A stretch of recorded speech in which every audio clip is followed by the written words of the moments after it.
Bienvenidas y bienvenidos a una nueva edición del Congreso Sabiduría y Conocimiento de la cadena SER, que organiza Radio Córdoba dentro de los Congresos del Bienestar.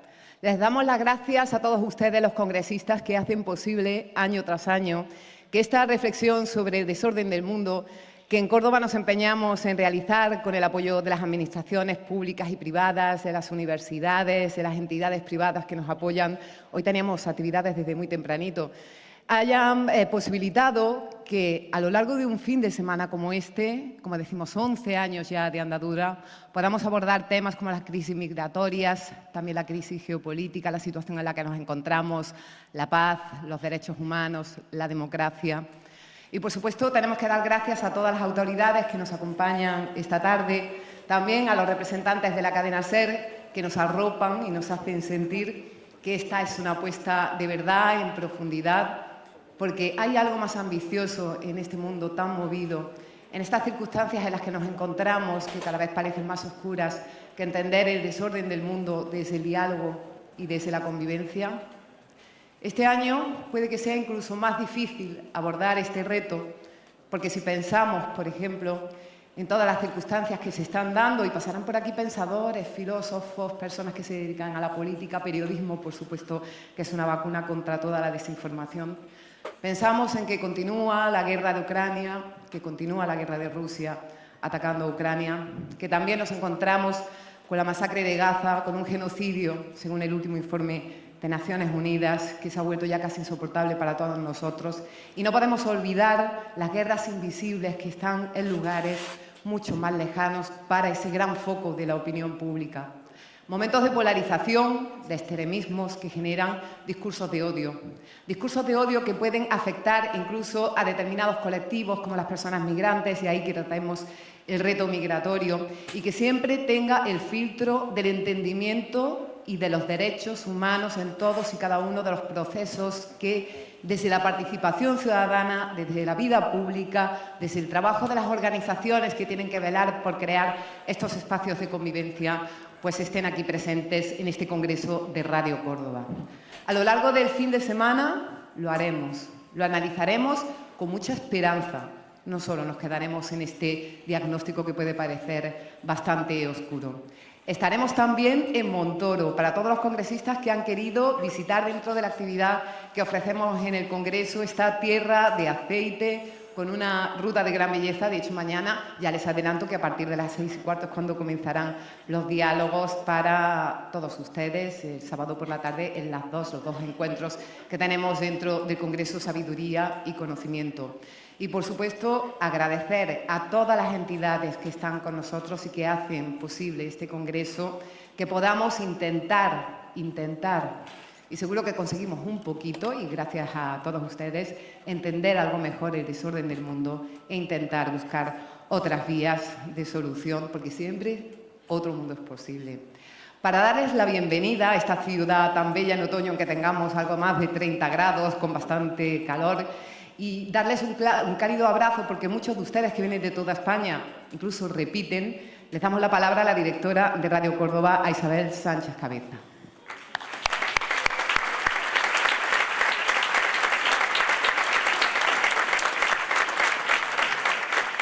Hola, muy buenas tardes.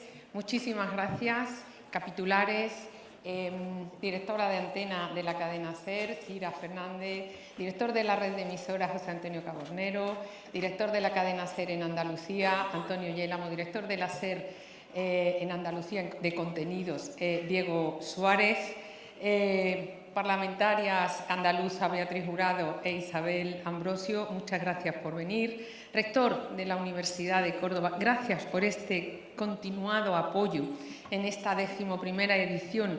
Esto nació con el nombre y los apellidos de la ciudad, Córdoba, Sabiduría y Conocimiento. Y todo lo que sea conocimiento tiene que ir de la mano de la universidad.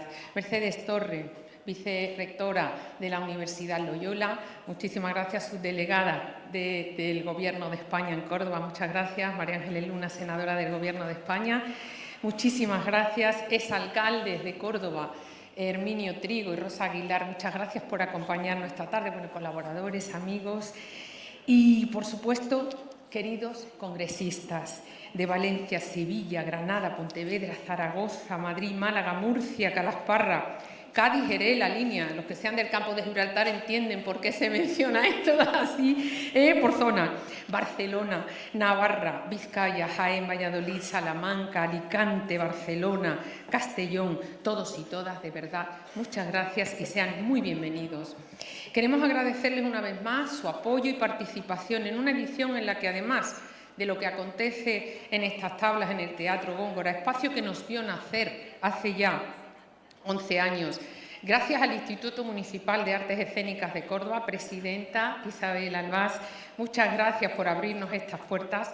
Pretendemos mostrar Montoro, tierra de aceite, uno de los municipios más bonitos de la provincia de Córdoba. Y además van a tener la oportunidad de descubrir uno de sus muchos tesoros, este oculto entre un mar de olivos, el Molino Finca Las Prensas.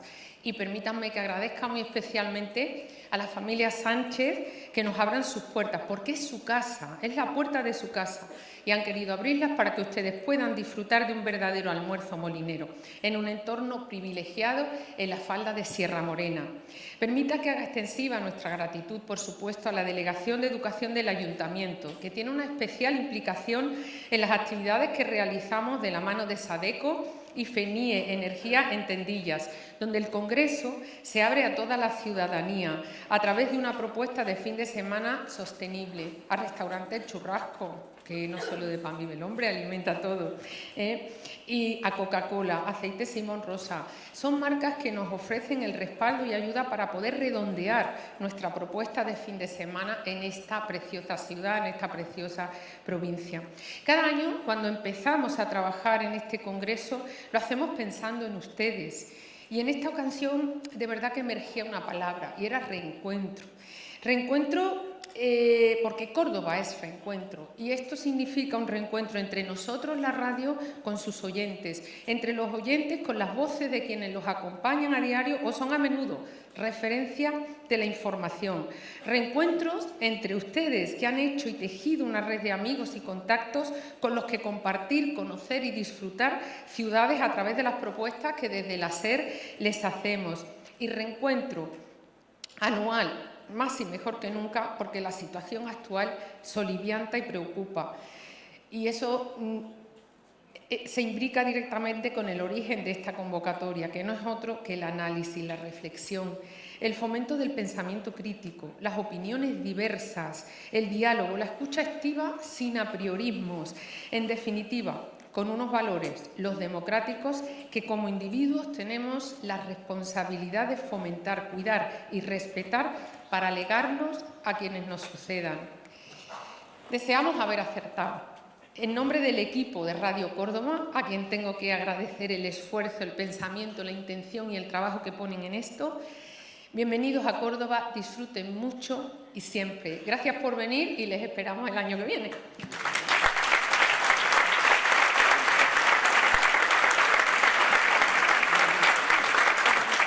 Muchísimas gracias, Isabel Sánchez, directora de Radio Córdoba, y no es la única que les va a dar la bienvenida, porque también todas las autoridades que están respaldando este congreso han querido enviarles el siguiente mensaje.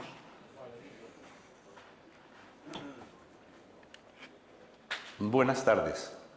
Quiero saludar a todos los que estáis ahí, participantes y asistentes, para vivir esta 11ª edición del Congreso del Bienestar, Sabiduría y Conocimiento que Radio Córdoba y la cadena SER organizan cada año.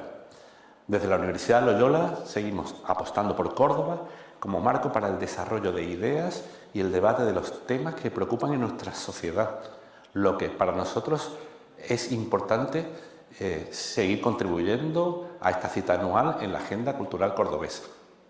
Quiero felicitar a Radio Córdoba y a la cadena SER por haber sabido reunir a un impresionante panel de expertas y expertos en diversos temas como la polarización política e ideológica, la política social, la transformación del panorama geopolítico, las migraciones, el impacto de la tecnología o el papel de los medios y las redes sociales en la convivencia democrática. Ante ustedes, 3 días para cubrir muchos temas que darían para congresos individuales y que a buen seguro darán para muchos más debates y conversaciones más allá del fin de semana. La formación con espíritu crítico, el respeto por los demás y la vocación de servicio son la base de nuestra misión en Loyola, no solo para que nuestros estudiantes sean profesionales competentes en el futuro, sino para que tengan vocación de colaborar para hacer frente a los retos que este mundo nos plantea.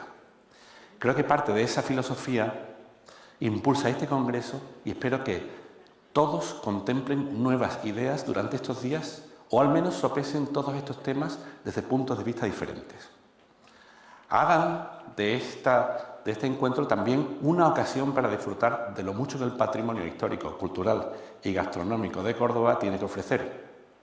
Deseo que todos ustedes lo disfruten tanto como nosotros y agradezco a Radio Córdoba y a la cadena SER que sigan contando con la Universidad de Loyola para esta iniciativa. Muchas gracias. Un año más les damos la bienvenida al Congreso del Bienestar de la cadena SER. Una cita ya clásica con el diálogo y el intercambio pausado de ideas. Y como en anteriores ediciones, los temas son tan apasionantes como desafiantes. Pareciera que cada año es más convulso que el anterior y que las temáticas vuelven a la palestra más beligerantes y retadoras. Las migraciones y sus supuestas amenazas a la cultura identitaria de Europa. La pérdida del diálogo en favor de la polarización, la acumulación de poder en las transnacionales tecnológicas, son temas sobre los que debemos volver a reflexionar las veces que sea necesario. Eventos como este nos dan el espacio y el tiempo para hacerlo. Hablemos, volvamos a darle a la palabra el lugar que se merece, pero no a las que funcionan como balas de discordia, sino a las que tienden puentes. Nuestro deber como institución de educación superior pública no es solo generar conocimiento y transmitirlo, sino también promover espacios de escucha como este congreso. Estamos ante un mundo turbulento y es fácil caer en el campo gravitatorio de la desesperanza, pero somos mayoría quienes queremos construir la paz. Por eso termino con una frase que el catedrático de Economía Aplicada, José María Oquean, pronunció en la apertura del curso de las Universidades Andaluzas. Frente al pesimismo de la inteligencia, el optimismo de la voluntad. Muchas gracias. Queridos amigos y amigas, es una verdadera alegría poderme dirigir a vosotros y daros la bienvenida a este Congreso del Bienestar. Lo hago como alcaldesa de uno de los municipios más bonitos de España, el municipio de Montoro. El próximo 4 de octubre vais a tener la oportunidad de estar con nosotros, de visitar cada rincón de nuestro municipio. Montoro es un municipio de historia, de tradición, de cultura. Es un municipio con identidad, la identidad que nos da ser una tierra de olivos. Estamos bañados por un mar de olivos que nos ofrecen uno de los productos gastronómicos más importantes, que es el aceite de oliva, del que nos sentimos tan orgullosos. Eso también vais a tener oportunidad de conocerlo de primera mano. Para nosotros es una oportunidad que estéis aquí, que nos visitéis, que podáis disfrutar de este congreso que se ha configurado, pero que también podáis disfrutar de nuestra tierra, de la provincia de Córdoba, de la que sin duda os vais a llevar un buen sabor de boca. Como presidente de la Diputación de Córdoba, es un honor daros la bienvenida a una nueva edición del Congreso de la Sabiduría y el Conocimiento de la cadena SER, en el que bajo el título El desorden del mundo nos reunimos en Córdoba para reflexionar sobre los grandes retos que marcan nuestro presente y nuestro futuro. Vivimos tiempos complejos, de transformaciones globales, crisis de liderazgo y profundos debates sociales. Frente a la incertidumbre, este Congreso nos invita a recuperar el libro antiguo del consenso y a pensar juntos cómo reforzar los valores europeos y cómo afrontar el impacto de la tecnología y la desinformación en la sociedad actual. Córdoba, provincia de encuentro y diálogo, abre sus puertas para acoger estas reflexiones. Estoy convencido de que con la participación de voces tan diversas, este Congreso volverá a ser un espacio de pensamiento, de debate y de compromiso compartido. Bienvenido a Córdoba. Alcanzamos ya la 11ª edición de esta jornada que la cadena SER organiza sobre conocimiento y sabiduría en Córdoba. Y no hay mejor sitio que Córdoba para hacerlo. En un mundo como el actual, polarizado, con nuevos retos que tienen que ver con la inmigración, con la seguridad, con el cambio climático, con el desorden, en definitiva, que se analiza en esta jornada, Córdoba es una ciudad que puede aportar no solo magníficas sedes e instalaciones para hacerlo, sino sobre todo aportamos nuestro pose y nuestro peso en la historia. Una ciudad con más patrimonio de la humanidad que ninguna, donde todas las civilizaciones de Occidente por aquí han pasado y donde ha habido grandes pensadores que reflexionaron también sobre los problemas y los retos de su época. Por eso, en esta ciudad que ha sido un crisol de cultura, que ha sido lugar de encuentro, me encanta que sigamos con esta jornada, que sea su 11ª edición y que esta tradición que comenzó hace ya un tiempo se mantenga, porque estoy seguro que además vamos a sacar conclusiones más que interesantes para los retos que tenemos por delante todos.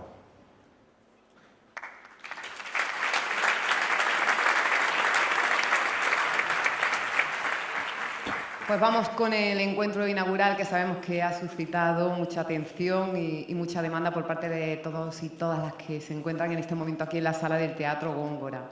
Hablábamos de estos tiempos oscuros y complejos y pensamos en las bases de la democracia. Las bases que tuvimos en la democracia española no están tan lejanas y 3 mujeres, Manuela Carmena, Paca Sauquillo, Cristina Almeida, nos van a acompañar para abrir este Congreso de la Sabiduría y el Conocimiento, porque han sido mujeres que han cimentado la misma base de esta democracia española. Jóvenes abogadas que se conocieron en los años 60, que tuvieron una gran vertiente social, inquietud por la libertad, por cambiar ese sistema, la dictadura en la que vivían, que apostaron todo su trabajo por las personas más desfavorecidas, que trabajaron desde la abogacía. También Manuela Carmena llegó a ser jueza, pero en aquel momento tan trepidante, tan importante para nuestra democracia, dentro del derecho laboral, para defender a las trabajadoras y a los trabajadores, para las grandes causas, para ir al Tribunal de Orden Público, para plantar cara y desarrollar tantos acontecimientos importantes en la justicia y en el derecho totalmente revolucionarios. Por supuesto, pasaron por momentos oscuros y está la matanza de Atocha. Nos acompaña esta tarde además Alejandro Ruiz Huertas, que es uno de los supervivientes que, como saben, vive aquí en Córdoba y ha tenido la posibilidad de encontrarse con ellas. Manuela Carmena y Paca Sauquillo estaban en otro lugar en aquel momento. Cristina Almeida estuvo trabajando, desde luego, en la acusación después de que esa extrema derecha cometiera esos 5 asesinatos, y en el caso de Paca perdió a su hermano Javier. Pero todo esto que ha ocurrido en este país no puede quedar en balde, y también fue un revulsivo para que se trabajara por la democracia.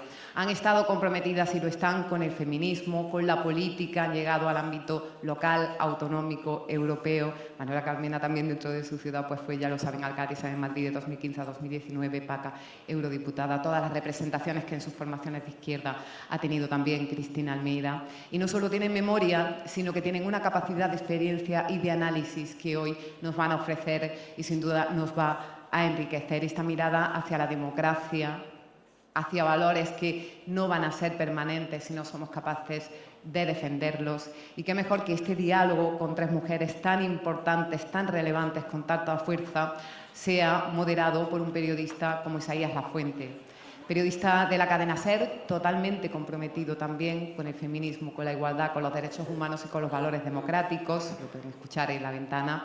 Por supuesto, ha publicado muchos libros y ha realizado bastante investigación sobre lo que fue el franquismo, el hambre, la posguerra y, sobre todo, el papel de las mujeres en el desarrollo de la democracia, en esta etapa democrática y en otras etapas democráticas, como fue el caso de la Segunda República. Así que vamos a dar la bienvenida a Manuela Carmena, a Paca Sauquillo, a Cristina Almeida y a Isaías Lafuente.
nunca me habían aplaudido tanto.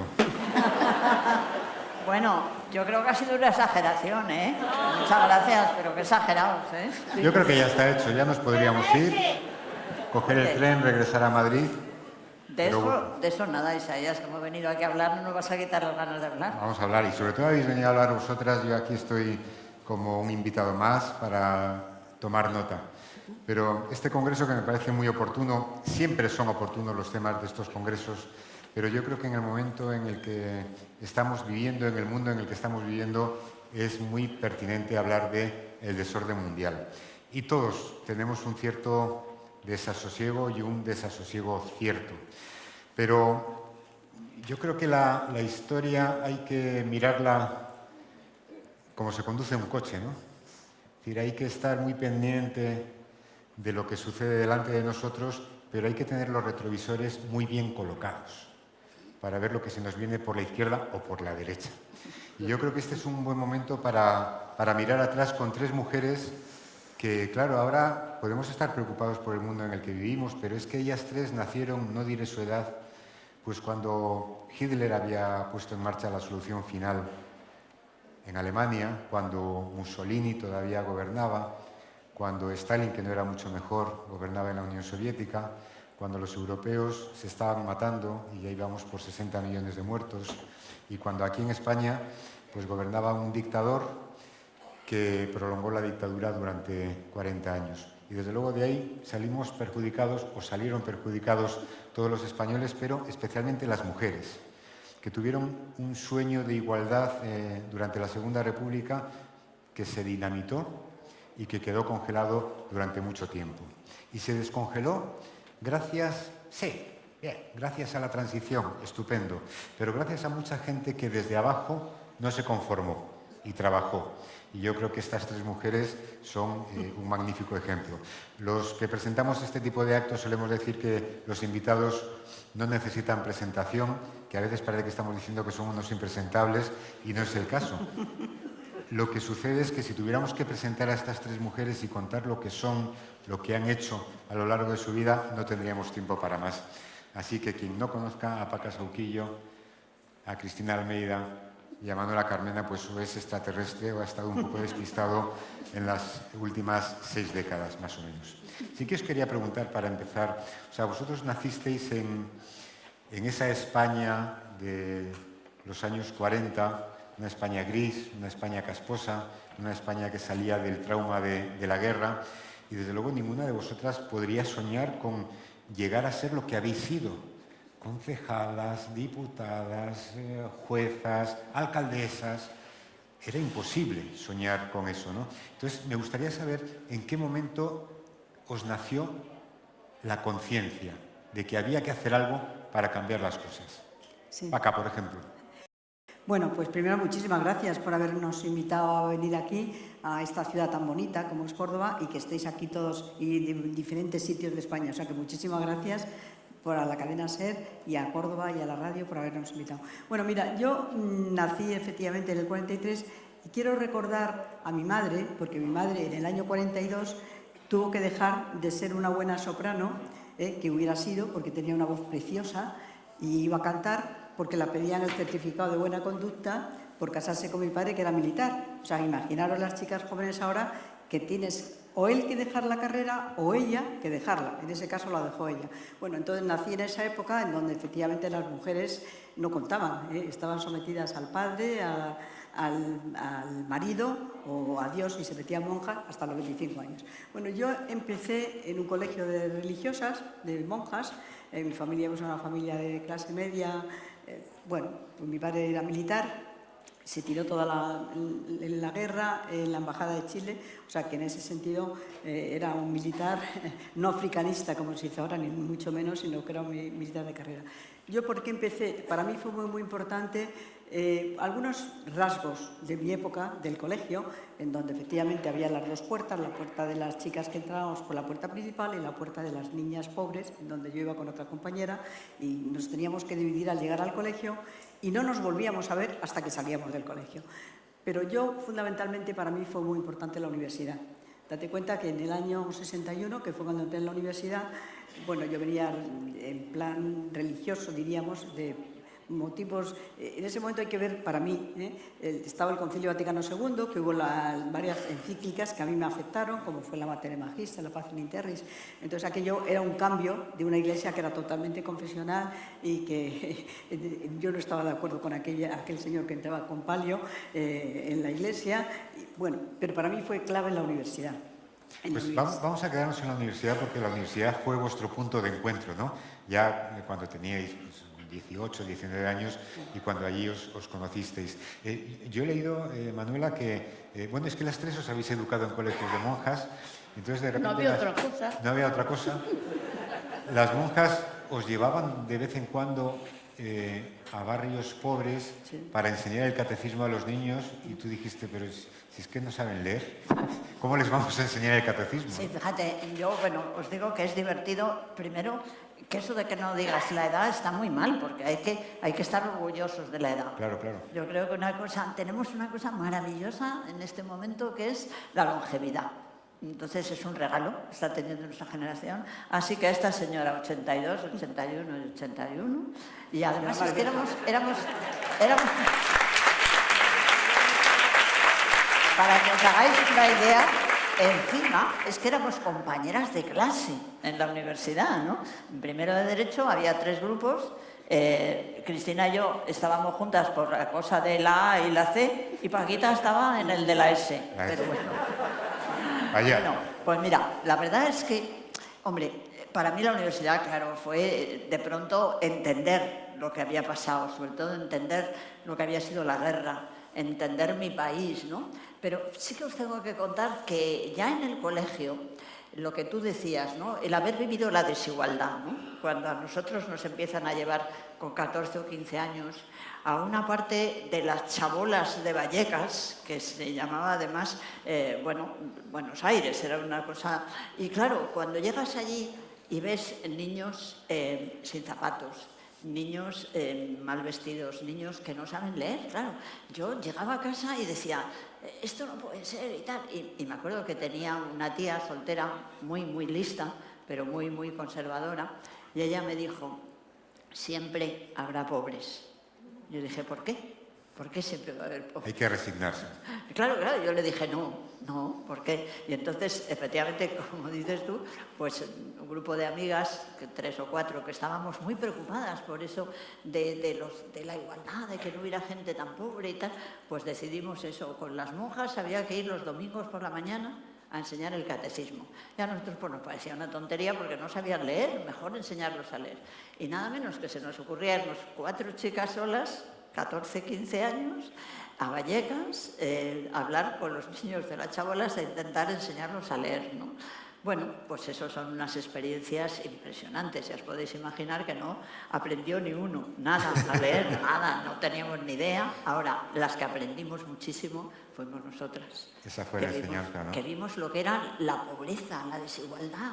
Y entonces, claro, cuando ya llegas a la universidad, ya vas con esos ojos muy abiertos y de pronto te enteras de lo que ha sido la historia de tu país.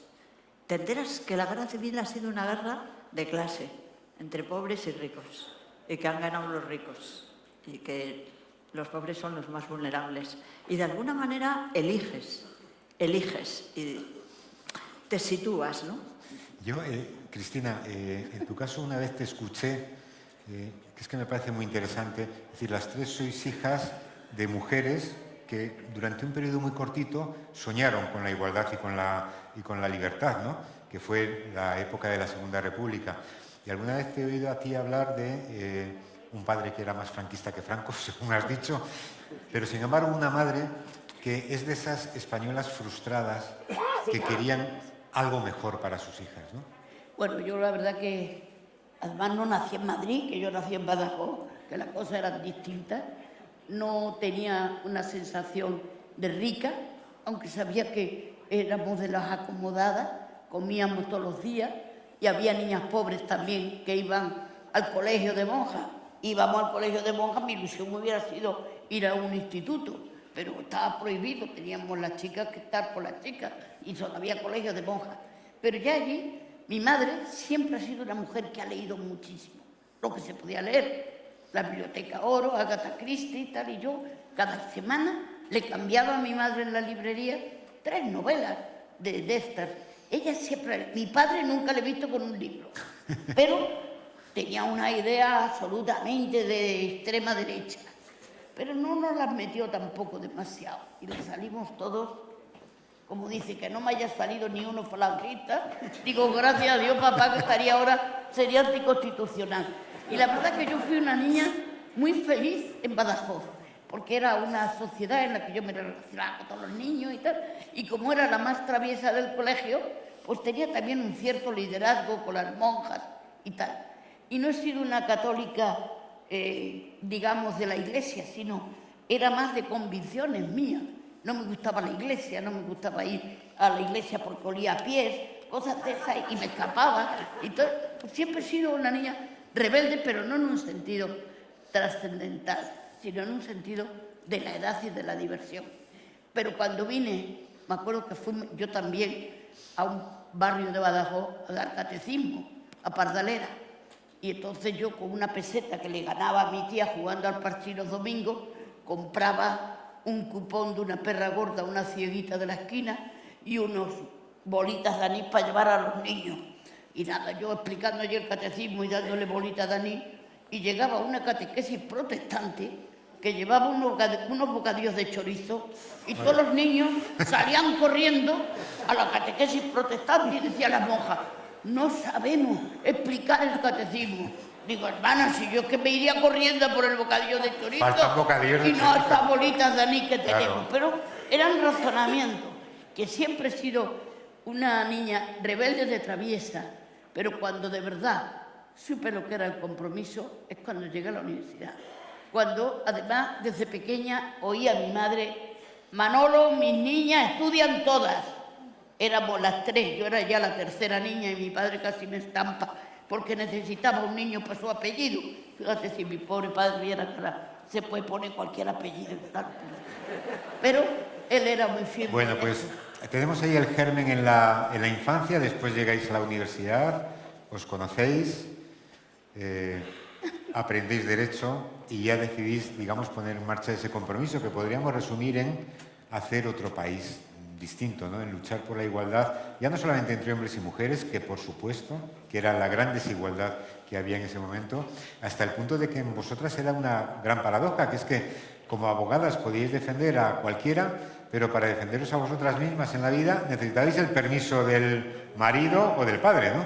Claro, sí, efectivamente, necesitábamos el permiso del marido, yo estaba casada ya, y cuando empecé a ejercer, y bueno, yo me acuerdo que en un juicio me pararon porque era mujer, y la ley de enjuiciamiento decía hombre bueno, y yo era una mujer, y el juez se reía, jaja, usted no es un hombre bueno, en todo caso una mujer buena, y entonces se suspendió el acto porque tenía que venir el procurador. O sea, eso era así, pero fíjate que ya en la universidad nosotras, yo recuerdo, hicimos ya seminarios sobre lo que era el feminismo, porque no estábamos de acuerdo con la situación que había en ese momento en España, y recuerdo que leíamos a Simone de Beauvoir, a Betty Friedan, como algo muy de cambio, O sea, que ya empezamos a darnos cuenta de que la mujer no estábamos de acuerdo con el papel que le tenía. Y cuando empezamos a ejercer, pues efectivamente seguíamos con la licencia marital y eso lo teníamos que cambiar. Y eso ya empezamos a pelear por ello, y yo creo que fue muy importante en España la conferencia del año 75, de la conferencia de las mujeres, pero antes ya habíamos, bueno, yo por lo menos estaba participando ya en asociaciones de mujeres, algunas incluso que eran amas de casa, pero empezaban a no estar de acuerdo y empezamos ya a trabajar para conseguir, estaban ilegalizados los anticonceptivos, por supuesto, sí, en bueno, los años 70, no existía una ley del divorcio, no digamos nada lo que suponía el aborto. Es muy divertido porque me miráis las 3, se nota que sois abogadas como para pedirme la venia.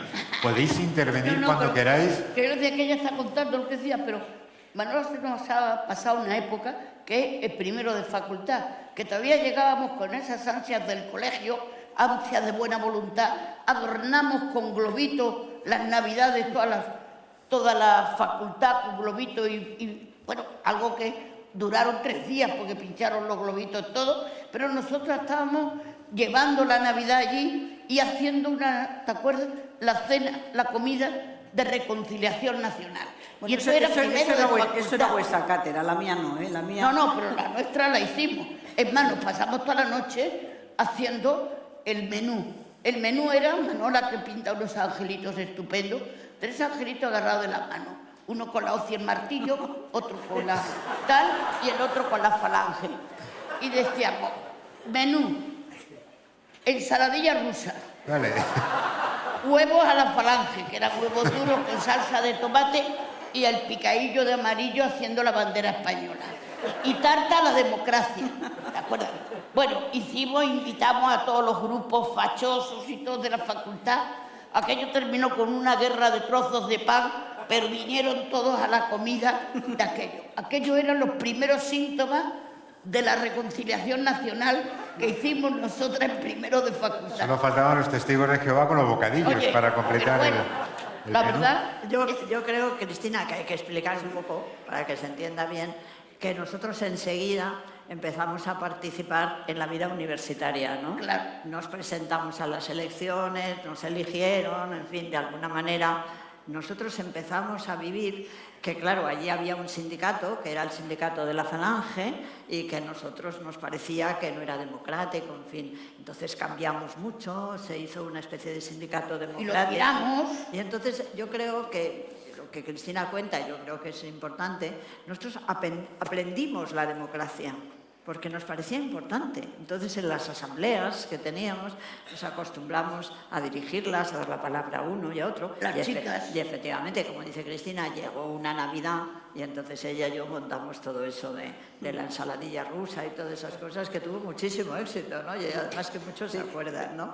Pero fíjate, yo quería, cuando tú nos hablabas un poco de qué era, explicaba muy bien Paquita, que nosotros enseguida pues estudiamos mucho el feminismo. A mí me gusta mucho recordar que en la universidad nosotros descubrimos a unas abuelas que no conocíamos, que eran las mujeres de la República, que era Victoria Quer, que era Clara Campoamor, que era María Lenzarraga. La verdad es que empezamos a saber de ellas. Yo, por ejemplo, aunque parezca mentira, me carteé con Victoria Quer, porque me dijeron, si puedes escribir... Bueno, entonces fue como una sorpresa, ¿no? Darte cuenta que había habido mujeres que no eran nuestras madres, pero que podían haber sido nuestras abuelas, que habían ya dado ese paso muy grande, ¿no? Y por eso quizá nosotras nos sentimos, no sé, nos vimos muy lanzadas, ¿no? Nos parecía que era lo natural. Pero junto con esas cosas, que era natural, luego pasaban otras, ¿no? Yo me acuerdo, y os voy a contar esto porque me parece que indica lo que era un poco en aquel tiempo. Yo estaba de abogada y estaba embarazada de mi hija y bueno, a mí el médico me dijo, cuando tengas dolores vienes. Como yo no tenía dolores, pues yo pasaba y seguía haciendo juicios. Y un día un abogado me dijo, pero a ti no te da vergüenza, estando tan avanzada, seguir haciendo juicios. Yo me quedé tan extrañada que dije, ¿por qué me va a dar vergüenza, no? Esas cosas pasaban. Sí, mira, y yo por ejemplo recuerdo que también es importante, sobre todo en este momento, que la gente, pues hay libertad totalmente sexual para casarte, 2 hombres o 2 mujeres. Yo me acuerdo que en la cátedra de Derecho Canónico, que entonces se daba en la facultad, yo era delegada de curso y nos expulsó el catedrático de Derecho Canónico porque iba a explicar los impedimentos al matrimonio. Y nos expulsó a todas las chicas. Claro, os podéis imaginar cuando entramos en la clase la juerga que había, porque todos los chicos nos querían explicar los impedimentos. Bueno, yo creo que son... El cambio tan radical nos que colamos de la otra cátedra, nos colamos Claro. unas allí y le empezamos a preguntar, ¿y eso de los impedimentos dirimentes es cuando no se la mete porque la tiene chica? Bueno, el catedrático, que era tremendo, salió corriendo y se fue ya. Como veis, Cristina lo cuenta mucho más. De verdad, porque éramos del otro grupo que Pero no... esto era en el grupo de Cristina, no en el tuyo. Yo es que era la delegada de curso. No, pero es verdad, me acuerdo de aquello. Bueno, de todas maneras, Pero está bien que nos riamos de esto porque parezca una anécdota, pero esto es lo que se vivía en aquel país. Es decir, lo que se vivía en aquel país es una sociedad en la que, por supuesto, no solamente había discriminación entre ricos y pobres, no digamos nada entre los que pudieron quedarse en España y los que tuvieron que salir, o los que fueron fusilados, o los que fueron encarcelados, sino que había también una diferencia brutal entre hombres y mujeres que solamente se salva ya en el año 75 y un poquito más tarde en la adecuación del derecho de familia. Hubo que esperar mucho. Pero fíjate, Isaías, yo quería decir una cosa, porque es optimista esto que os voy a decir, y a veces se nos olvida. A pesar de vivir una dictadura, como vivíamos, de alguna manera venían influencias que tenían que ver con un cambio en lo que era la mujer. Había, por ejemplo, ha habido mujeres que ahora no son conocidas, y a mí me gusta mucho hablar de ello porque fueron importantes, ¿no? Lili Álvarez. Yo conocí a Lili Álvarez, entre otras cosas porque en la universidad fuimos a verla y tal. Lili Álvarez era una mujer feminista, ¿no? Tenista. Pero yo conocí a Mercedes Formica.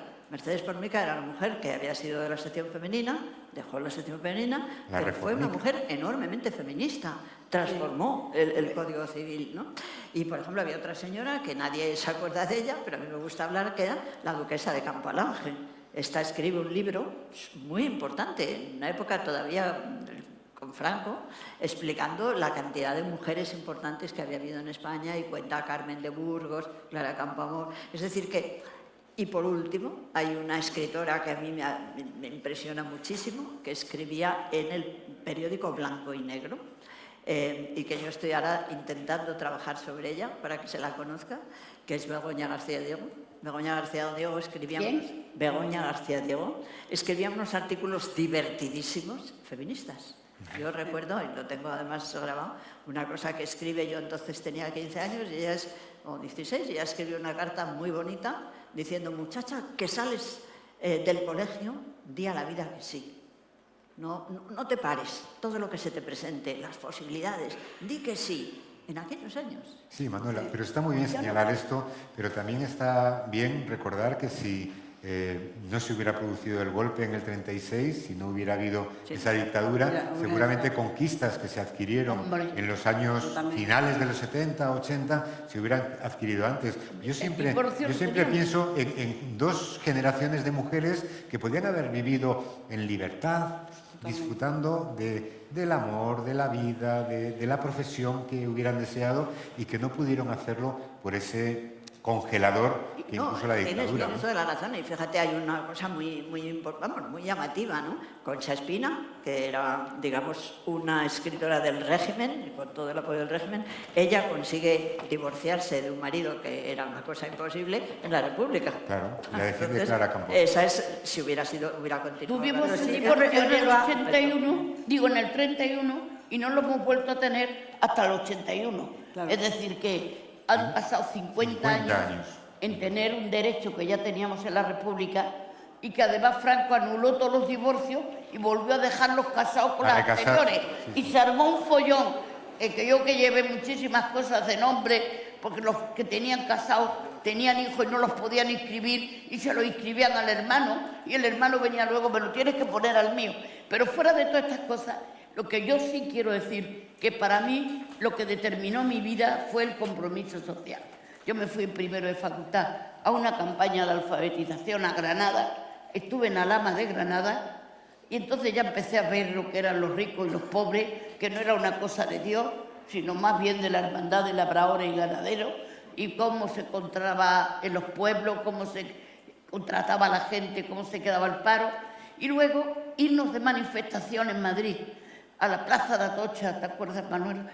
Con todos los obreros, con el saquito de la comida, y nosotros allí manifestándonos con ellos, que se notaba que no veníamos de la fábrica, y que era una sensación de riesgo y de peligro, y de saber qué le podía pasar a ellos o qué nos podía pasar. Tú te fuiste a las Chabolas de Granada y tú te quedaste en las Chabolas de Madrid, ¿no? Con el Pozo del Diego Raimundo. Para mí es verdad lo que está diciendo Manola y Cristina, pero yo creo que hay que pensar en cómo era esa España, que por supuesto era una España en crisis, pero una España que en el fondo era muy curiosa. O sea, tú ibas por la calle con tu novio y si te ponía el brazo encima, te llamaba la atención. A mí me llamaron la atención en plena... A mí me pusieron un duro. El policía municipal. No es que te llaman las relaciones... Paquita, no es que te llaman la atención, es que te ponían una multa. Bueno, claro, por eso te voy a decir que nos pararon. Me dieron un mes y me pusieron un duro. Eso la gente joven lo tiene que entender, que no solamente reprimían las libertades, o sea, cualquier manifestación la reprimía. Y la policía que había entonces, la Brigada Político-Social, yo recuerdo ya, cuando estaba ejerciendo, pero ya en la universidad, iban a buscar a mi hermano, el que luego fue asesinado a Atocha, y como no estaba en casa en ese momento, se llevaban al otro. Claro, claro. O sea, que igual daba, el caso era hacer la represión.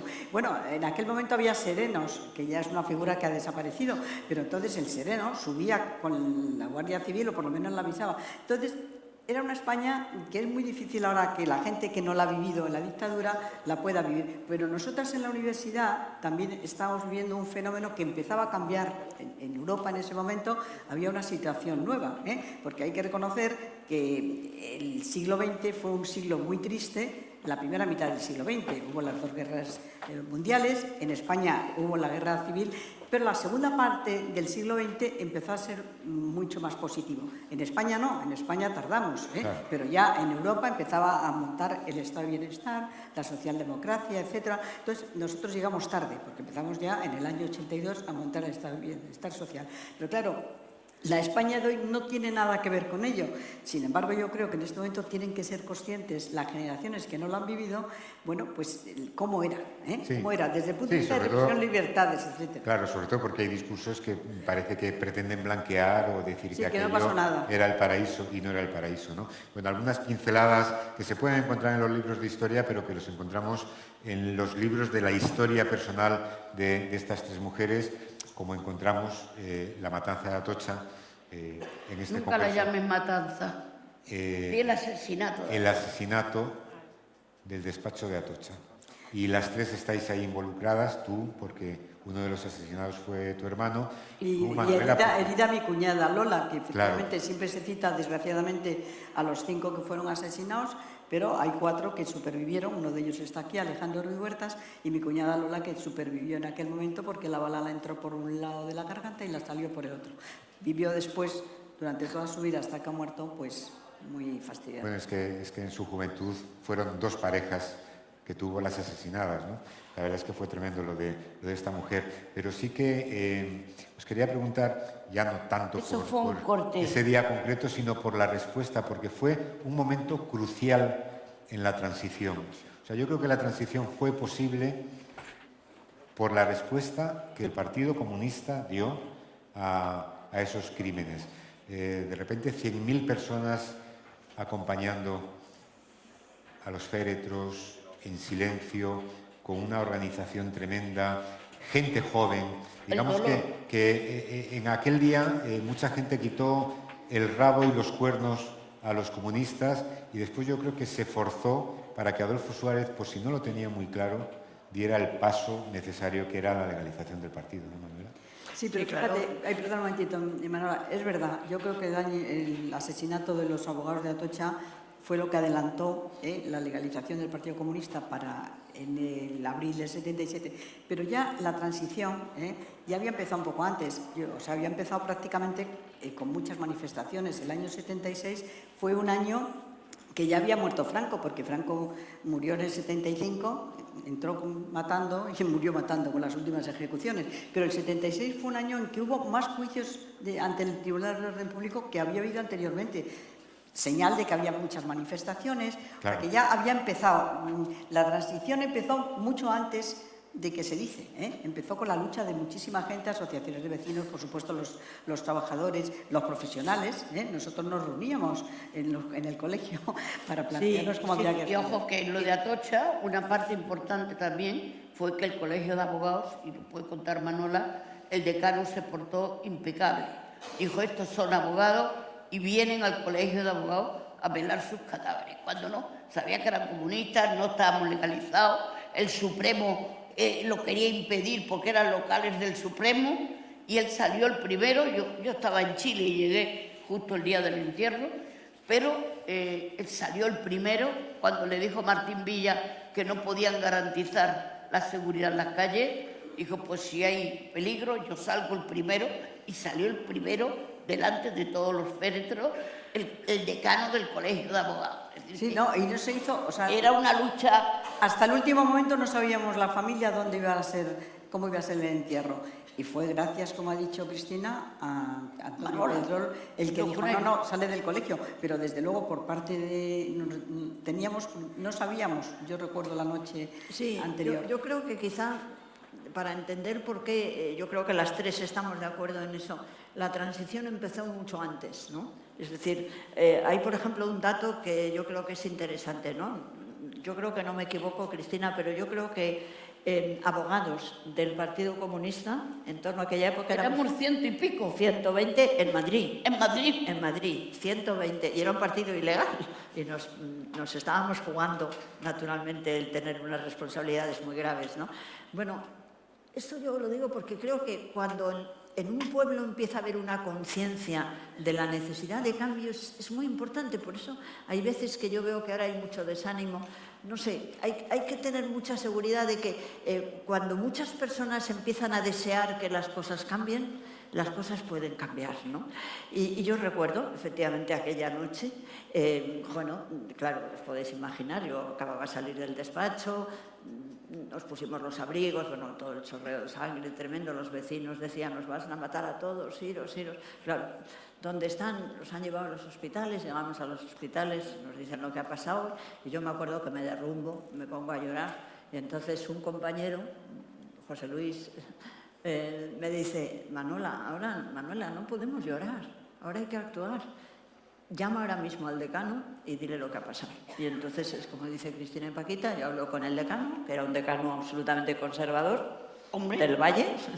No, era Pedrol. Pedrol Ríos. Era Pedrol. El del Valle Pedrol siguió Ríos. siendo conservador, ¿eh? Pedrol Ríos, sí. Era Pedrol Ríos. Absolutamente conservador, y él me citó en la Plaza Mariano de Cavia, llegó allí con su coche y me dijo, Manuela, el cadáver, los ataúdes, el entierro de tus compañeros va a salir del Colegio de Abogados de Madrid. Todos seréis abogados y tenéis necesidad de que se os reconozca como tal. Con eso quiero decir dos cosas. Primero, teníamos un gran reconocimiento, sino de que un decano del Colegio de Abogados, sabiendo que éramos personas del Partido Comunista, iba a tomar una decisión porque teníamos mucho prestigio como abogados. Y luego, las cosas estaban cambiando. Había un ambiente de cambio, ¿no?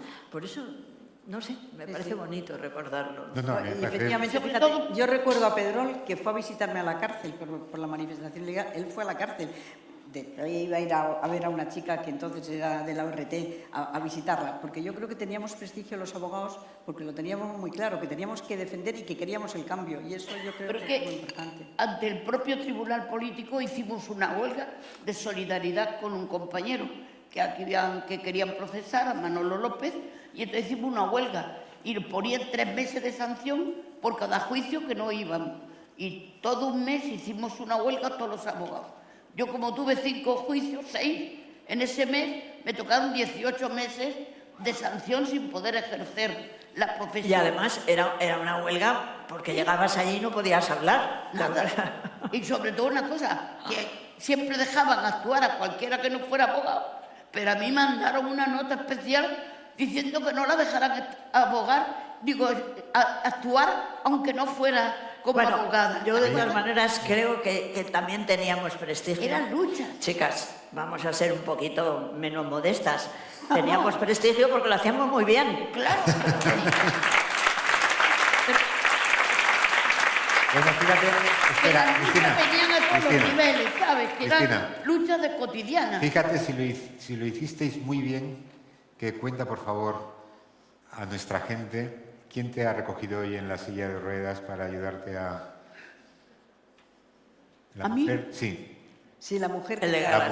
La mujer que te ha dado del... Hoy cuando he venido, bueno, sin estar aquí, venía en una silla de ruedas la mujer de un preso que yo defendí de los primeros juicios en el año 70, un hombre de Callosa del Segura, y nunca se me olvidará porque le hicieron unas torturas tremenda, pero que estaba absolutamente deformado, que incluso no le quisieron ni admitir en la cárcel, por cómo iba el director de la cárcel, no le quería admitir allí, ¿entiendes? Entonces, hoy me la he encontrado. Qué bueno. Y ha venido a verme, yo le he dado un abrazo tan grande como se lo di a su marido, y me ha traído un arroz de calaparra. Pero había esa unidad, cuando venían los presos, y la familia de los presos comíamos juntos. Si no tenían dinero, pues Bueno, van a mi casa. vamos a ver, Cristina, ¿nos vas a hacer una paella con ese arroz? Hombre, una paella, porque no voy a presumir ahora, pero un arroz restos, Venga, como yo venga, llamaba, venga. arroz de restos, echando Venga. todo lo que había en la nevera. Venga. Pues ahora contadme cómo... Soy yo de Alicante. Gracias. Sí. Muchas gracias, guapa. Te quiero.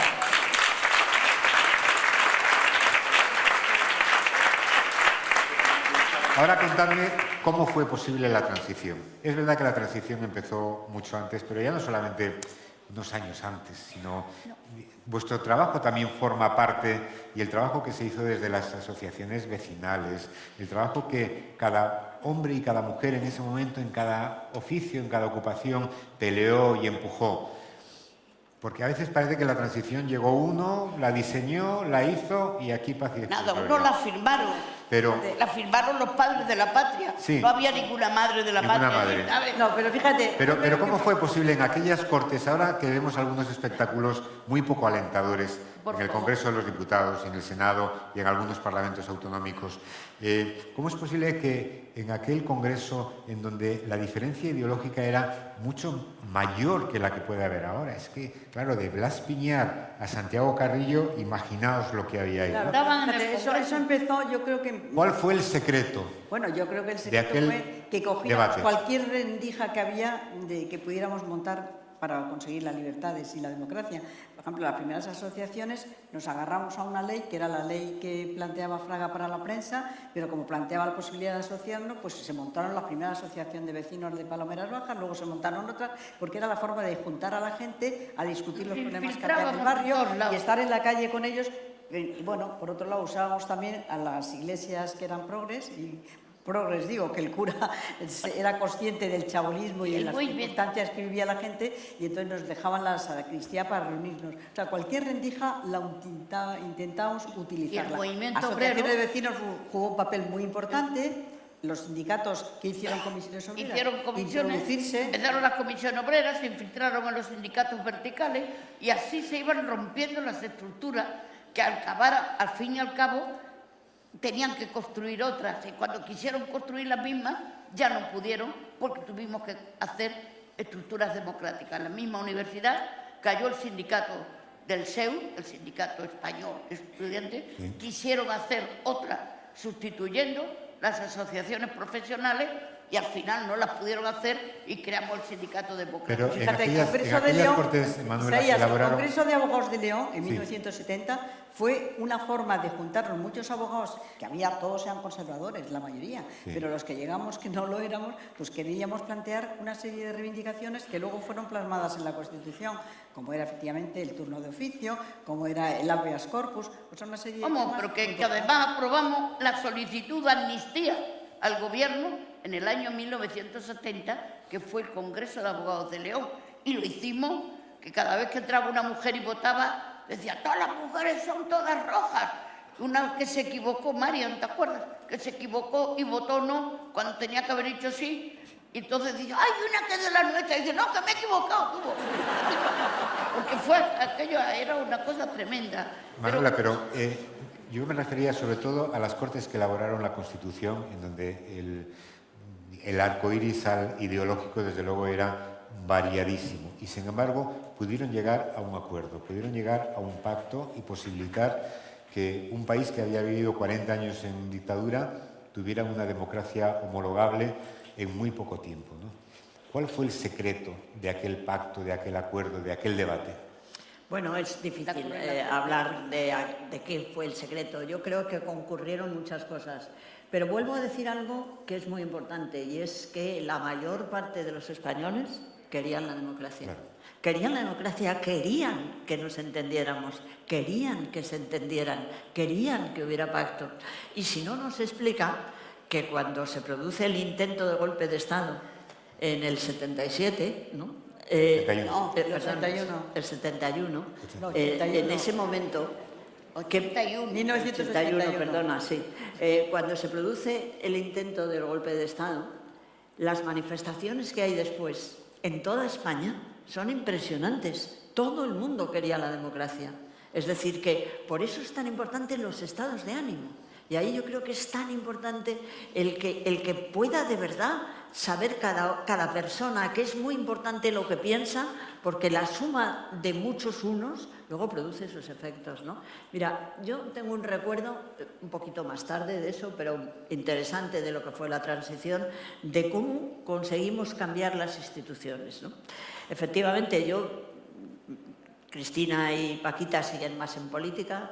Yo decido que, bueno, estoy en un juicio y digo, bueno, durante la dictadura yo no he podido hacer justicia, pero ahora sí. Y digo, bueno, me voy a hacer jueza. Y pregunto, ¿qué hay que hacer para hacerse jueza? Me dicen, pues estudiarse 500 temas. Pues vale, pues me los estudio, ya está. Yo lo vi así de claros, ¿no? Bueno, me estudié los 500 temas, efectivamente, me hice jueza.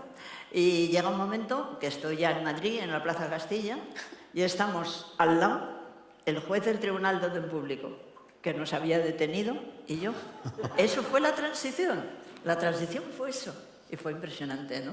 Ese juez era Mariscal de Gante. Era el juez del Tribunal de Orden Público que nos había detenido una última vez ahí. Más de una vez. Y estaba yo al lado, ¿no? Y era tan juez, era él como yo.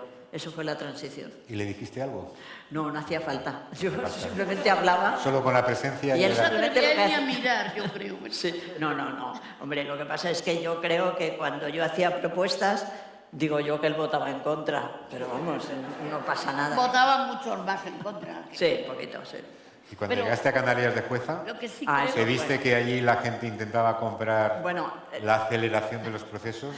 Yo la verdad es que llegué precisamente allí cuando se estaba produciendo el intento de atentado allí en la Guardia Civil. Me llamaron los amigos de Madrid y tal. Y claro, yo acababa de llegar allí al juzgado y dije, bueno, pues no sé, si aquí si hay gente que se levanta contra la democracia, tendré yo que detenerles, ¿no?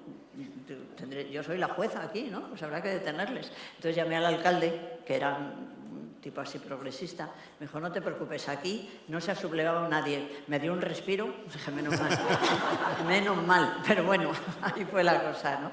Y luego, bueno, pues fue interesantísimo porque en aquellos momentos en la justicia había una corrupción constante, salían las cosas del que pagaba. La plaza de Castilla se llamaba la plaza de la Astilla. Sí. La Astilla era el dinero que se daba para untar a los oficiales. Para que saliera un pleito había que pagar, y el que no tenía dinero pues no le salía el pleito, y ya está. Y la verdad es que yo tenía siempre la puerta abierta. Un día llegó ahí una señora y me dijo, bueno, yo no sé qué pasa, porque yo pago todo lo que me piden y mi asunto no sale. Y yo puse unos ojos así redondos, ¿que paga usted? ¿El qué? Me dijo, sí, al señor de abajo le pago todo y tal. Bueno, fue tremendo y dijimos, esto se ha acabado, se acabó. Y no sabéis el placer que era que cuando yo iba a la compra allí en Canarias, la plaza del mercado la llaman La Recoba, cuando yo iba a La Recoba había gente que me decía, una mujer tenía que ser la que ha acabado con esto, una mujer tenía que ser. Ahora que están hablando, estamos en el año 2025 y todo ocurrió en el año 75. Estamos celebrando todos el 50, ¿no? Bueno, pues también fue el 50 aniversario de la primera Conferencia Internacional de la Mujer, que se celebró en México y nos representaba Pilar Primo de Rivera, las mujeres españolas. Entonces yo estuve en un foro no gubernamental que se hizo en la RDA en noviembre de ese año, donde se aprobaban todas las cosas que no se aprobaban en orden. Pero ese año tenía que representarnos Pilar Primo de Rivera, y lo digo porque fue muy importante para las mujeres españolas, porque tuvieron que suprimir, por la ley de 2 de mayo del 75, quitaron el permiso marital que necesitábamos las mujeres, el permiso paterno, el tener que renunciar a la nacionalidad española si te casabas con un extranjero. Bueno, un montón de barajustes que había y que precisamente esa ley se aprobó hace 50 años. Hoy estamos siendo en la celebración de aquella libertad sin permiso, que yo la sentí y la he contado ya muchas veces, cuando en la cárcel de Jaén no pude denunciar al director de la cárcel, porque cuando estoy denunciándole, y dije yo, casada, me había casado por primera vez hacía unos pocos meses y tenía esa voz de tonta que te queda. Bueno, pero dije casada, y nada más decir casada, y dice, ¿está ahí su marido? Digo, no, mi marido estará en Madrid durmiendo. Y dice, es que usted no puede denunciar. Digo, que yo no puedo denunciar. Fíjate que yo había estudiado lo de las leyes estas de limitación, pero yo creí que era una lección por si tocaban el examen. Cuando la ves allí en la realidad, me quedé que nunca he tenido tanta vergüenza en mi vida como pensar que me había casado, sabía quedar con mi amor, pero se había quedado con mis derechos. Bueno, vine a Madrid, ya te digo que parecía una Fittipaldi. Me le llevé al notario a hacerme un permiso para hacer de todo. Y yo tuve que viajar hasta el año 75 con el permiso marital debajo del brazo por si te paraba la Guardia Civil y te pedía el permiso. La verdad es que esa reforma sí que ha quedado un poco oscurecida porque enseguida ya muere Franco, ya empieza la Constitución a debatirse y entonces, pero fue muy importante, claro, si Franco hubiera durado 10 años más, pues hubiera venido bastante bien. Un poquito bien, pero la verdad es que en esa reforma influyó mucho Mercedes Formica, ¿eh? Sí, bueno, y María Telo, que era María Telo, discípula de Clara Campoamor. Una de las luchadoras en la fueron eso. comisión. Bueno, antes hablabas de estado de ánimo, yo no sé cómo estáis vosotras, yo estoy preocupado, la verdad, preocupado. Yo creo que la preocupación es general, ¿no? Y no es una preocupación española solamente, es una preocupación mundial. Bueno, este congreso va de esto, ¿no? Es decir, de hablar de este desorden mundial en el que en estos momentos estamos. Entonces yo no sé cuál es, primero, el grado de preocupación que tenéis y sobre todo, ¿qué es lo que más os preocupa en estos momentos? Sí, mira, a mí, vamos a ver, ha dicho antes Cristina que estamos celebrando, de verdad, los 50 años de todo, de la Conferencia Internacional de la Mujer, como ha dicho ella, de las últimas ejecuciones en el 75, que, bueno, 2 meses antes de morir el dictador. Bueno, o sea, estos 50 años es como muchísimas cosas.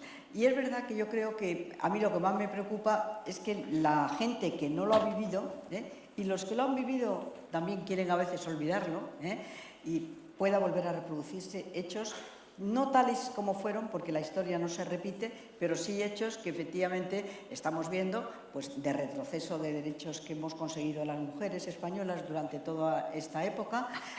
La situación, por ejemplo, de la libertad de relaciones personales. O sea, yo llevaba en Carabanchel la gente por el solo hecho de ser homosexual. Y recuerdo un caso que le mataron porque entró en un bar con otro compañero juntos. Bueno, y el policía se puso nervioso y le mató, pero por el hecho de ser homosexual. Bueno, todos este tipo de derechos que hemos ido consiguiendo, pues a mí me preocupa que la gente se lo ha olvidado. O sea, yo creo que también nosotros hemos cometido un error. O sea, a mí me parece que la Ley de Memoria Democrática es muy importante porque reconoce a mujeres y a hombres anteriores a nosotros, que están muchos de ellos desgraciadamente en fosas. Bueno, pues no la pusimos en práctica cuando la teníamos que haber puesto, pero ahora sí, la hemos puesto a partir del 2014 y ahora con la del 21, la de Pedro Sánchez. Bueno, a lo mejor lo hemos hecho tarde, pero ahora es importante que lo recuerden.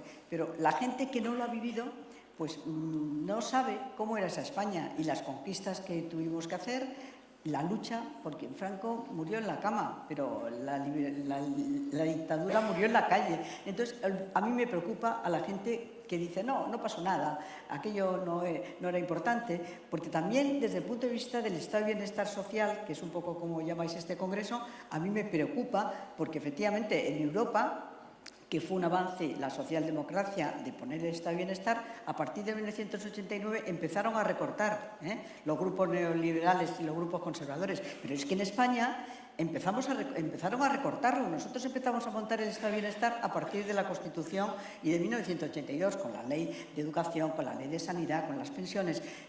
Pero luego empezó a haber un retroceso cuando llegó el gobierno conservador, empezó a recortar. Pero es que ahora están queriendo recortar más, privatizar. O sea, a mí todo eso es lo que me está preocupando, que la gente no es consciente de que las conquistas y las libertades y el estado de bienestar, que costó mucho, se puede ir para atrás. Y se está yendo para atrás en muchas ocasiones. A mí eso es lo que me preocupa. Pues yo la verdad que estoy muy preocupada porque como soy un poco analfabeta digital, aunque he hecho un esfuerzo para utilizar lo más posible las redes y tal, pero me dan mucho miedo las redes porque no las entiendo, no las comparto y sin embargo tienen tal aceptación, todos los influyen, toda esa gente me preocupa muchísimo porque hay de todo. Pero me he dado cuenta que por encima, que yo era muy pesimista en la juventud, por eso, porque no se comunican entre ellos, se comunican a través de y tal. Pero luego, en momentos claves, por ejemplo, como ha habido aquí con el COVID, o como ha habido cuando la Dana en Valencia, cómo se han rebelado los jóvenes y son los primeros que han ido solidariamente a ayudar a los sitios y tal. Entonces me doy cuenta que hay un pozo de buena gente en nuestro país y de buenos jóvenes que tenemos que despertarle, que ese amor que tienen lo den también a la política. Hoy no tenemos, son mejor la sociedad que los que la dirigen nosotros. Y por lo tanto hay que aprender. No creéis que los políticos vienen del cielo. Los políticos los ponéis vosotros, los ponéis con los votos, los ponéis con la decisión. Y luego ellos son fatales, porque yo ahora mismo... Ahí hay de todo. Bueno, yo te digo que viendo el Congreso como está, yo he estado 11 años y no he visto nunca lo que estoy viendo ahora en el propio Congreso de los Diputados, ni en el Senado ni en nada. Entonces hay que despertar el amor a la política, no a la política por arriba. La política se hace desde abajo y desde abajo se lleva arriba y no desde arriba se atrinchera contra los de abajo. Yo creo que ahora hay que ayudar a despertar los buenos sentimientos, que yo creo que están en la gente y que tienen que ser lo que ayude a hacer un país distinto. En todo el mundo, porque ahora viene una ofensiva del dinero, porque hay mucho dinero en juego para que no salgan las cosas bien.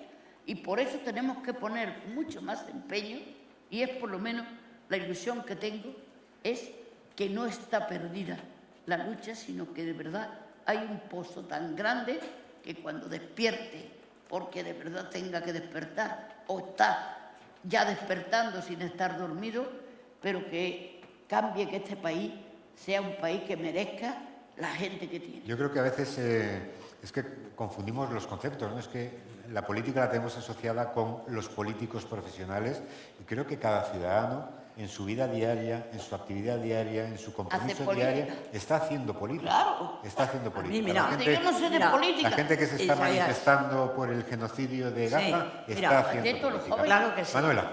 Isaías, pero a mí cuando os escuchaba a vosotras y la pregunta que tú nos hacías, ¿estoy preocupada? No, estoy comprometida. Estoy comprometida a hacer posible que el mundo siga siendo cada vez mejor. Hay algo que me parece que es muy importante. Cuando yo digo que estoy comprometida y tengo 81 años, es porque, insisto, de verdad, es una maravilla la longevidad. Y hay que aprovechar toda la vida que tenemos, esa vida que nos ha regalado la ciencia, que nos ha regalado la medicina, que nos ha regalado el estado de bienestar. Y hay que aprovecharla. La comida. Y nosotros tenemos que ver con algo muy importante. Y es que quizá tenemos la capacidad, como a mí me gusta decir, de ser un poco unos GPS. Hemos vivido mucho y hemos sabido por qué las cosas se tuercen y por qué las cosas a veces van rápidas como el rayo de la luz, ¿no? ¿Qué es la clave del asunto de lo que hay que hacer ahora? Y por eso me siento comprometida. Hay que analizar dónde estamos. Hay que saber qué nos está pasando. ¿Qué nos está pasando? Y yo creo que una de las cosas que nos está pasando y lo que yo quiero insistir es que de alguna medida se está olvidando los valores positivos y estamos empezando a llenar la política, no solamente en España, sino en el mundo en general, de valores negativos. Cuando yo era alcaldesa, una de las cosas que más me sorprendía es que me atacaran y me dijeran que era buenista. ¿Usted es que es buenista? Y yo decía, pero eso está bien, ¿no? Ser bueno está bien. No, no. ¿Por qué? Porque poco a poco se está introduciendo algo, y yo recomiendo un librito chiquitín que leáis, que se lee en un minuto, seguro que tú lo conoces, que es además de un humorista, de Marc Entrialgo, que se llama Marc Entrialgo, se llama El malismo. Y él dice que se están empezando a utilizar en la política valores que tienen que ver con la crueldad, valores que tienen que ver con la falta de empatía, con la maldad, y eso es extraordinariamente preocupante, porque todo eso se está intentando relacionar con una idea de decir, eso es lo eficaz. ¿Por qué el presidente de El Salvador decide hacer unas prisiones inhumanas, absolutamente crueles? Porque con eso se consigue la seguridad de la ciudad, la seguridad urbana. Y eso es lo que hay que analizar y decir con claridad, y yo como un poquito GPS os lo digo, es mentira. La crueldad, los valores negativos, el malismo, nunca da eficacia. Es como un boomerang. Si pones crueldad, recibes más crueldad. Nunca. Me encanta. Hay una profesora americana que yo cito mucho que demuestra que cuando en el siglo XVIII explotan los derechos humanos, se inventan los derechos humanos, es porque la sociedad en general ha ido ganando empatía, ¿no? Y por eso yo, de verdad, es muy importante. Nosotros podemos decir muy alto y muy claro como españoles que, por ejemplo, en materia penitenciaria no hemos optado por la crueldad. Ahora, aunque os parezca mentira, los países europeos nos están viniendo a pedir asesoramiento para saber cómo hemos podido resolver la situación. Cuando yo era jueza de vigilancia penitenciaria, había muchísimos más presos que ahora. No sé si eran 60 o 70, no sé a cuántos llegaban, no quiero equivocarme. Ahora, el año pasado estaban en 45.000, ahora estamos en 50.000. Sobran plazas en las prisiones españolas. Y os sorprenderá si os digo que la propia embajada francesa pidió a ver si le podíamos dejar una cárcel, porque en Francia están que le salen los presos por todos los rincones, ¿no? ¿Por qué lo hemos hecho bien? ¿Hemos tenido una política de crueldad, como parece que se recomienda desde el presidente Trump o del señor Bukele, el presidente de El Salvador? No. Hemos optado por el humanismo dentro de la protección que dan siempre los derechos humanos. ¿Qué cosas hicimos bien? Actúo de GPS. ¿Por qué? Porque analicemos ahora para seguir haciendo las cosas bien. Hicimos primero una ley general penitenciaria que se aprobó por unanimidad. Maravilloso. No por mayoría. Todos los diputados dijeron, hagamos una ley hermosa, una ley humana. Bueno, luego habrá tenido sus más y sus menos, pero estuvo bien. 2, ¿qué hicimos? Se construyeron en España 26 nuevas prisiones. 26. Y de las cuales estamos orgullosos. Los franceses creo que la que les gusta y que quieren que les dejemos es la de Pamplona, que se olviden, no se la vamos a dejar. Pero claro, es que está bien. Tercer cosa bien que hicimos, un movimiento social que demostró que en aquel momento gran parte de las personas que estaban en la cárcel eran adictos y que había que afrontar el problema de las agresiones no como un problema de crimen, sino como un problema humano. Bueno, no me puedo extender más, pero os aseguro, estamos viendo un momento en el que, analizando la situación, se están empezando a insertar valores negativos, valores de crueldad, y estos nunca han valido para el desarrollo del progreso. Por eso me siento enormemente comprometida y deseosa de convencer cada vez a todos los que pueda para que tengamos muy claro que los derechos humanos es el progreso. Sí. Sí,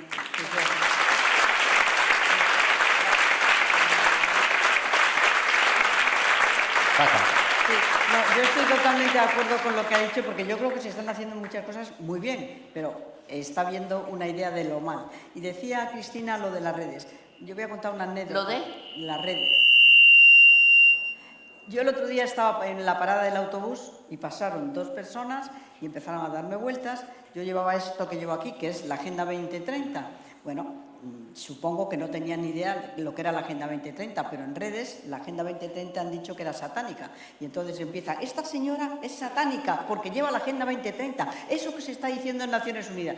Yo, lo de Satán, como procedo de origen cristiano, es lo peor que te puede pasar. O sea, el demonio, bien, pero ya Satán era todavía peor que el demonio. Entonces, esas redes están introduciendo a veces ese malismo que dice Manola.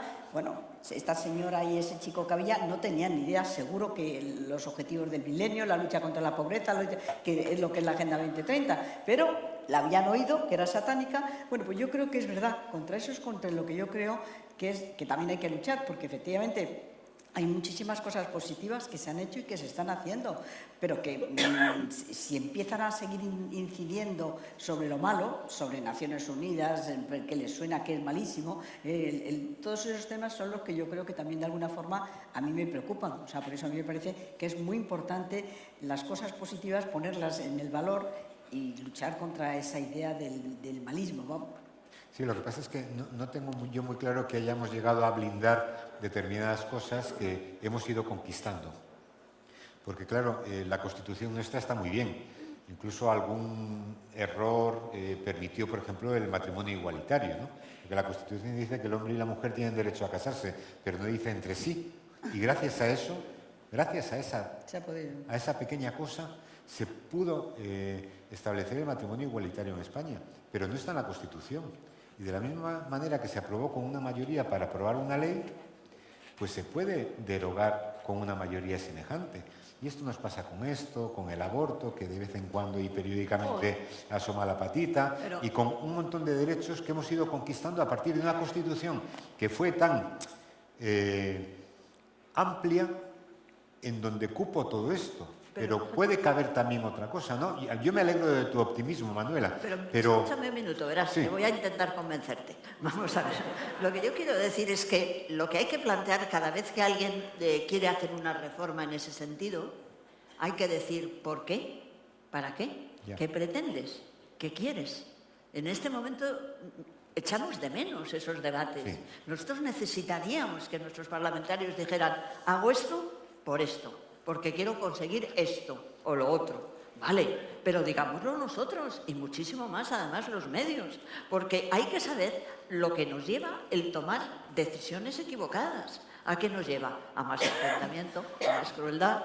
En el libro del malismo hay una cosa que él dice que empezó esto, no es su manera de decirlo, en un debate en el Congreso de los Diputados en el que se pierde una propuesta para mejorar la situación de los parados.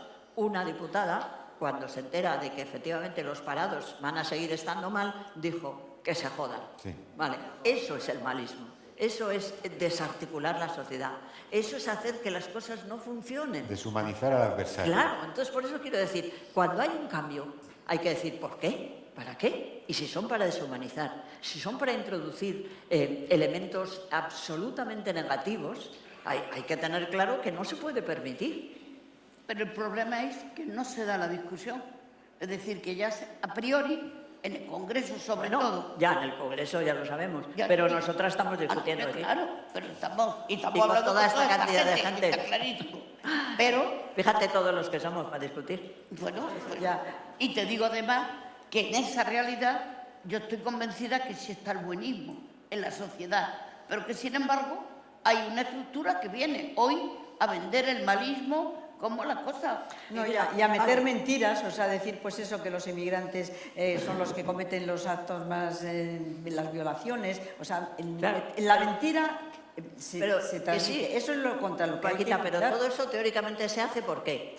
Para mantener la seguridad, Claro. tal. Entonces, cuando tú dices que no, que los emigrantes son además los mejores, de que son capaces de venir de otro país y que son seres humanos como nosotros y tal, pues te pueden decir, es que tú eres una buenista o tú eres una utópica. A mí siempre me encantó, yo soy una fan de Concepción Arenal, creo que fue una de las grandes pensadoras de España, y ella decía siempre, dice, cuando te llaman utópica, eso no ofende, pero desprestigia, y es verdad. Y entonces nosotros tenemos que luchar con eso. No. El plantear la necesidad de la empatía, de la bondad, de los derechos humanos, no es utópico, es necesario. Y hay que convencerlos, hay que convencerlos. Sí, efectivamente, yo estoy de acuerdo contigo, hay que convencerles, pero hay que convencer en luchar contra la mentira. La mentira se va gestionando de alguna forma y se dicen cosas que son inciertas y el mismo que las dice sabe que son inciertas, pero lo que quiere es que calen en la sociedad. Entonces, lo que pasa es que cómo se va a estar en desacuerdo con lo que planteas, ¿no? No puedes estar en desacuerdo, pero ¿y cómo convences a Netanyahu de que lo que está haciendo está un poquito mal?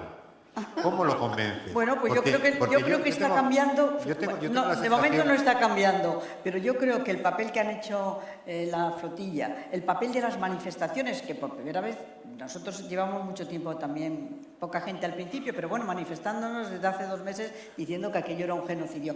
Pero en este momento, las manifestaciones que está habiendo en Alemania, etcétera, bueno, pues eso al final cuenta, que la gente sea consciente, que han intentado decirnos que aquello no, decirnos que todo el problema empezaba con los asesinatos o con los secuestros de Hamas, que efectivamente fue un horror, pero esto lleva mucho tiempo. Entonces yo creo que la gente vaya tomando conciencia de que eso es un verdadero genocidio lo que está pasando y que lo que quieren es echarles y quedarse con el territorio, a mí me parece que eso es muy importante en la manifestación. Al día de hoy no le hemos convencido, pero yo pienso que a pesar de Trump, que es el apoyo que tiene Netanyahu, a pesar de eso... En Madrid, con banderas por toda la ciudad, con todos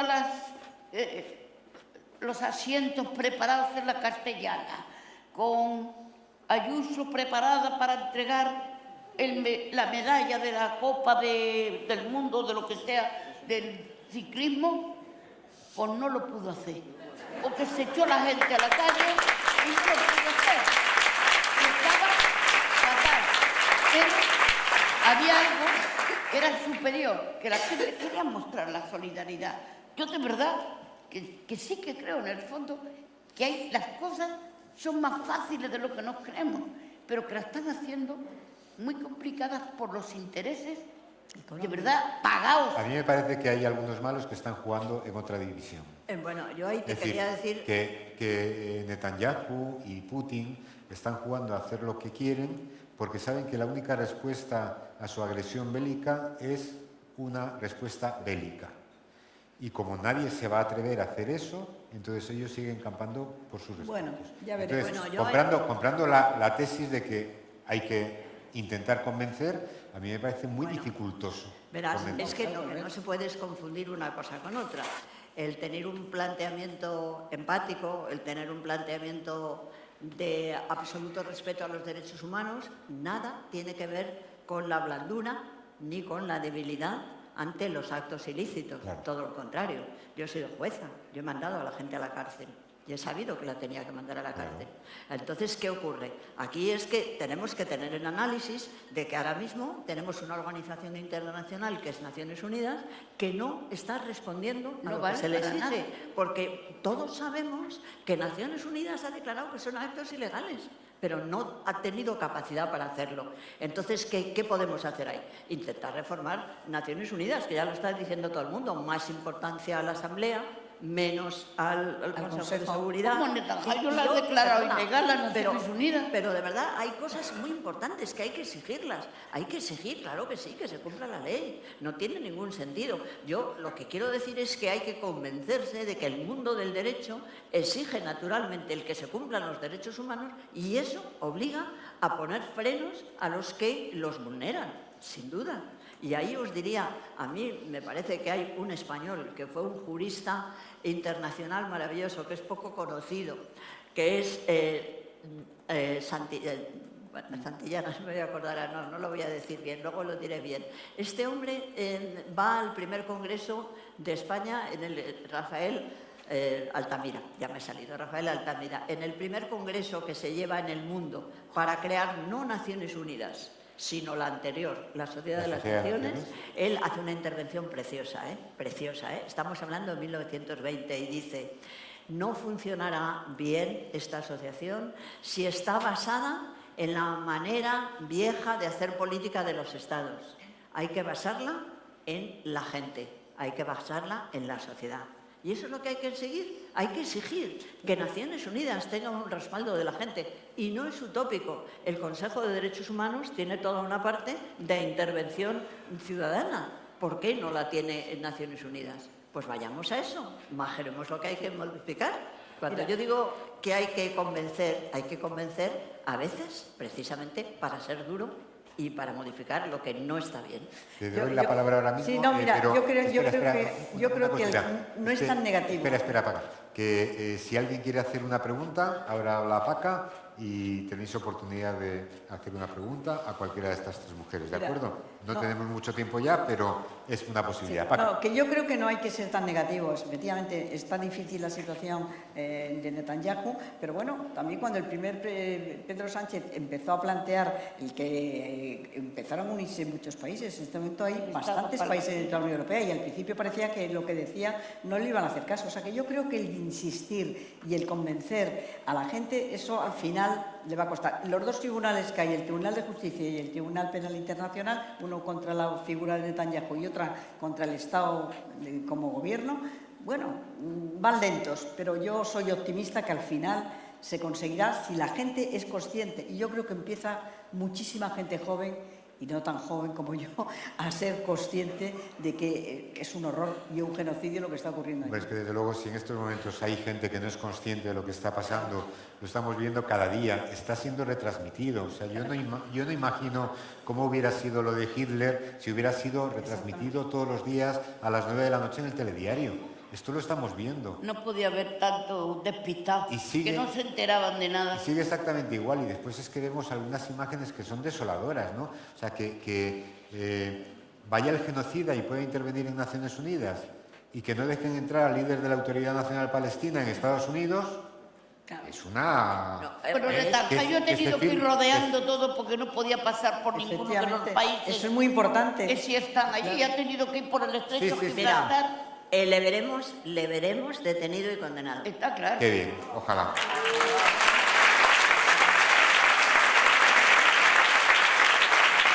Y si podemos meter a mano la encuesta, estaría muy bien. No, oye, eso otros. Bueno, a lo mejor nosotros mismos no, porque ya estamos en eso del 81, pero aquí hay mucha gente y lo veréis. ¿Se puede preguntar? Es que no... Sí, ¿no? Vale.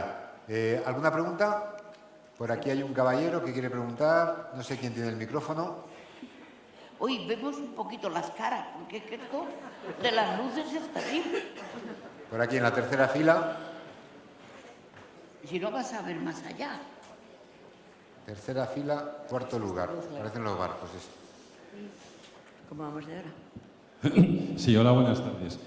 Vaya por delante mi absoluta ignorancia desde el punto de vista jurídico, ¿no? Entonces, yo quería saber, ahora que tengo la oportunidad de tener a tres mujeres con tanto conocimiento, hay un momento en España ahora mismo que hay una persona que es un juez que tiene unas que creo, digo, la ignorancia, tiene unas atribuciones que son infinitas, que parece que tiene inmunidad absoluta y no hay ningún mecanismo para cortar esto. Me estoy refiriendo al juez Peinado. Parece desde fuera, ¿no?, de un ciudadano normal, que esta persona se atribuye cualquier tipo de hecho y no hay ninguna cortapisa y puede hacer lo que le da la gana, simplemente. Juristas. Sí. Mira, hay varias denuncias en el Consejo del Poder Judicial, que es el que podrías haber planteado las sanciones, pero resulta que no las están haciendo. Yo creo que el Consejo del Poder Judicial, frente a determinado tipo de actuaciones de los jueces, es el que tiene que actuar, porque efectivamente ya hay denuncias que se le han presentado, pero parece ser que el que lleva las instituciones las tiene paralizadas. Yo creo que es el organismo, pero de todas formas Manola ha estado en el Consejo del Poder Judicial y antiguamente, no en la actual, y yo creo que puede contestar. Pero a mí me parece que parar a un juez que puede cometer determinado tipo de atribuciones, falsedades y actuaciones, el que tiene que funcionar, para eso es un Consejo del Poder Judicial, el que le tiene que actuar. Porque las apelaciones a las decisiones que tiene, pues a lo mejor la apelación, en este caso, el juez que tú has citado, a la sección 27 me parece que es, pues no creo que sea la correcta. Vamos a ver, yo creo que son dos cosas que hay que tenerlas claras. Los jueces tienen independencia para dictar las resoluciones que crean que deben dictar, pero siempre tienen controles. El tema es que algunas resoluciones que desde fuera, y por lo menos a mí, me parecen absolutamente inadecuadas y, digamos, desde el punto de vista de la forma y de la forma, del fondo y de la forma, están siendo autorizadas por el Tribunal Superior que revisa las decisiones del juez Peinado. Es decir, que aquí lo que vemos no es solamente la actitud de un juez, sino la actitud de varios que da la impresión que de alguna manera pues están actuando de una forma que llama la atención y que parece que es injusta o inadecuada en cuanto a la resolución. Luego, este señor ha tomado unas decisiones a veces ridículas, no en materia judicial, sino en materia de organización, ¿no? Como por ejemplo eso de pedir que le pusieran una tarima. Eso, claro, es una cosa inaceptable y eso sí que creo que es lo que se está viendo en el Consejo del Poder Judicial, que ahí es donde a un juez le pueden advertir de que hace mal el procedimiento, de que hace cosas que son inadecuadas en la manera de tener las relaciones con las personas que juzga, y sobre el fondo está la audiencia y luego estará también todos los otros recursos que hay por encima de la audiencia. Dependiendo de cómo sea el procedimiento, será el Tribunal Superior de Madrid o será el Tribunal Supremo, y también después el Tribunal Constitucional y también los tribunales europeos. Es decir, que aunque ahora nos desagrade a muchos la manera que está actuando este juez, claro que tendrá controles, y ahora los que están teniendo le están apoyando, pero esos no son definitivos, hay más y más profundos. Así que también en este caso hay que tener esperanza. Menos mal que la longevidad va bien, ¿eh? Porque para ver la resolución de... Yo lo de Europa no lo voy a ver. Vamos. No sé si lo de la audiencia lo veré, pero desde luego lo de Europa... Una pregunta más. Sí. Buenas noches. Quizás dos preguntas a los tres. ¿Qué opináis de un gobierno progresista que no es capaz de quitar de una vez los aforamientos, que para mí deberían estar quitados todos? Y la segunda, si en Cataluña se intervino la comunidad por una ley para votar independencia, sí o no, ¿qué os parece que las comunidades, que hay 1 millón de personas en lista de espera en la sanidad pública financiada con dinero público, no se les intervenga? ¿Sería posible eso? Venga, os toca a vosotros. Luego voy yo, pero es que no quiero estar yo aquí, que parezco que soy... Bueno, yo lo que he dicho es que el estado de bienestar, que es una conquista que se hizo en España a partir del 82, sacando determinadas leyes, que son los 4 pilares de estado de bienestar, el de la educación, el de la sanidad, el de las pensiones y la creación de los servicios sociales. Bueno, pues desgraciadamente a partir de 1904, cuando llegó el gobierno de Aznar, empezaron a recortarlos, poco. Pero ahora, posteriormente, están intentando privatizar una serie de medidas, con lo cual, efectivamente, no me extraña lo que dices de las listas de espera, etcétera. O sea, no me extraña para nada. Bueno, y eso es lo que yo creo que hay que tomar medidas contra eso, planteando la importancia que tiene el pilar del estado de bienestar, que es la salud. Que eso es clave. No podemos permitirnos muy bien que haya clínicas privadas, muy bien la sanidad privada, pero lo importante es la sanidad pública, a la cual yo creo que tenemos que defender. Perdón. ¿Qué dice qué? Es que yo no le entiendo.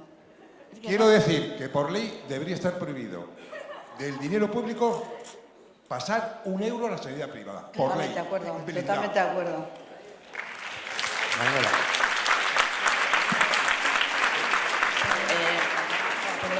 Bueno, yo quería simplemente hablar de lo del aforamiento. El aforamiento, bueno, yo también estoy en contra. Me parece que cualquier juez debe juzgar a cualquier persona independientemente de la profesión que tenga. Sea ministro o no sea ministro, me parece bien que no haya el aforamiento.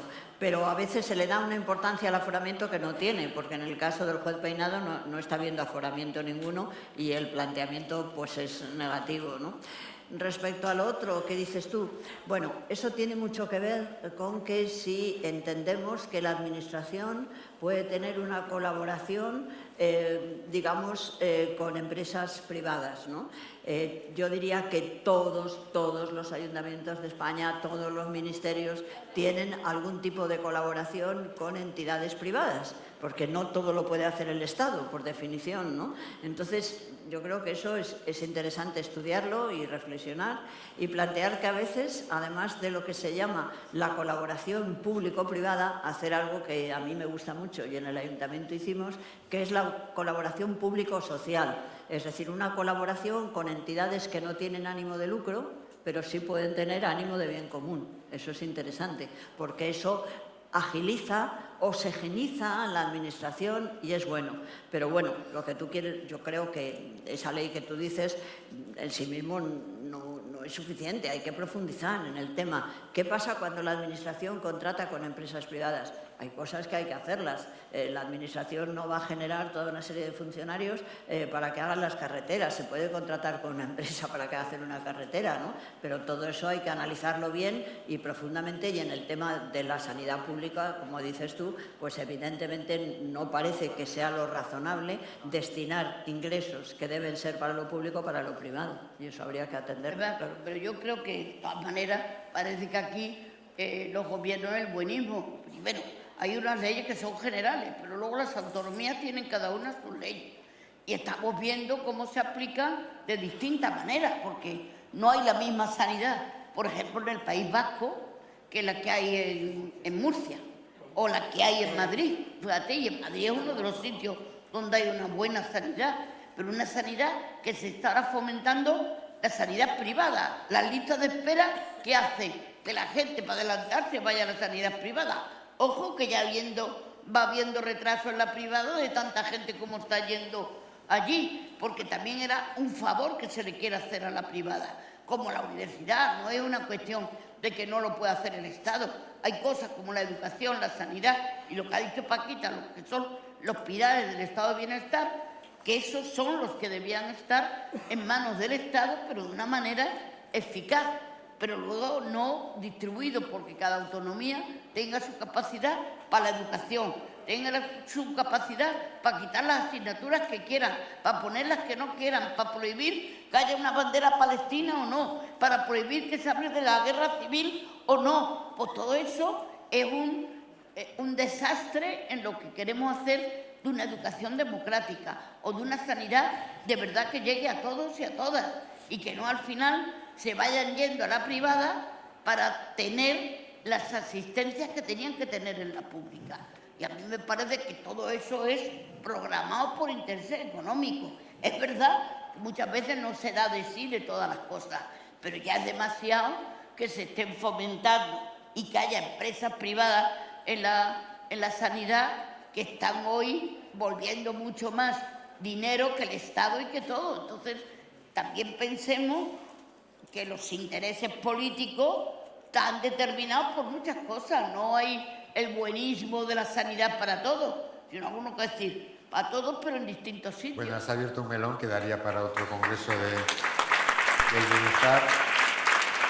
Sería interesante hacer un congreso que se titulase ¿Realmente nos creemos el Estado autonómico? Porque parece que últimamente nos lo creemos para algunas cosas sí y para otras no, ¿no? Cuando las cosas van mal, la culpa siempre es del otro.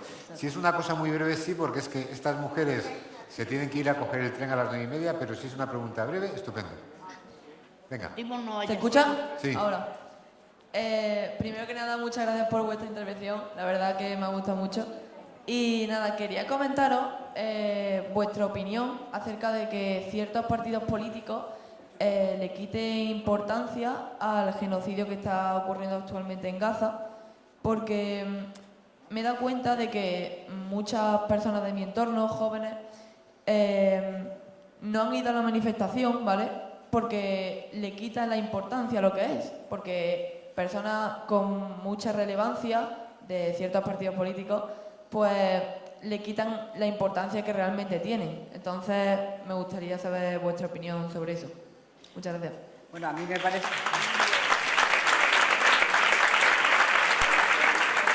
Bueno, yo me alegro primero de que haya un chico joven, sí, chico me parece, ¿no? Que haga esta pregunta. Yo no veo las caras, no puedo decir cómo son. Pero bueno, él está aquí en la tercera fila y yo creo que sí.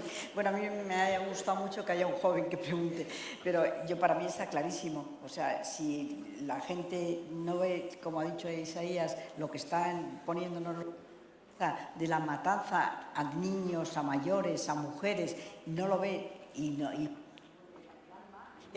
pues es que yo no lo sé, que los partidos políticos, algunos por intereses o por relaciones con Israel y por relaciones con Trump, pues planteen o centren en el tema de lo que ocurrió con Hamas y los rehenes, bueno, pues a mí me parece que es que no tienen humanidad, porque es que ante ver esta catástrofe, este genocidio que se está produciendo allí, pues yo no haría caso, te lo digo para que se lo digas a todos tus compañeros, algunos líderes políticos que están más preocupados de meterse con el presidente de gobierno y con el gobierno de España, que ante la inhumanidad de lo que están viendo. Yo creo que es un caso, además, clarísimo de cómo los valores absolutamente de la crueldad están generando en el discurso político de determinados partidos. Evidentemente, un partido como Vox, que plantea la necesidad de que sean bombardeados los barcos con los emigrantes que vienen desde sus países, eso es un delito, eso es una barbaridad, eso es una cosa inaceptable. Es, por supuesto, algo de una falta de humanidad horrible. Claro, y es una falta de humanidad el que alguien diga que no pasa nada con el genocidio, que tiene derecho Israel a responder al acto que tuvo de agresión en el 7 de octubre pasado, ¿no? Claro, eso es una barbaridad. Se está diciendo, se están planteando alternativas absolutamente contrarias a los derechos humanos. Y eso hay que hablarlo. Es una barbaridad. No puede ser que porque una persona tenga un atentado terrorista lo justifique matando a 60.000 personas. Bueno, así es. Hay barbaridades rotundas y después hay barbaridades más sutiles, que es la adversativa. Sí, es muy fuerte, pero... Ya, si mató a su mujer, así justifica la violencia de género. Pero es que aquí no hay equidistancia. O sea, claro, es que yo creo que ese pero lo usan. Pero de todas maneras, esos mismos que niegan esto, que niegan tal, pues están negando la violencia de la mujer, están negando, ahora mismo viene los llamados manosfera, que son el de, vamos a decir, las mujeres han pasado, tienen muchos derechos, más que nosotros, nos están pasando. En todo hay que volver para atrás y todos nosotros tenemos que seguir mandando. Bueno, pues todo eso estamos oyéndolo. Claro, y además, cuando se plantean estas cosas, yo creo que es muy importante decir, ¿y qué pasaría si eso no sucediera a nosotros? ¿Y qué pasaría si hubiera un momento, una invasión? Bueno, yo creo, es que hay que plantear la monstruosidad que es, decir que no tiene importancia y poner claro, sí, ha habido 100 muertos en un lado y 60 y tantos mil en otros. No sé. Oye, es que me ha llamado Óscar Puente y dice que vuestro tren va a salir puntual.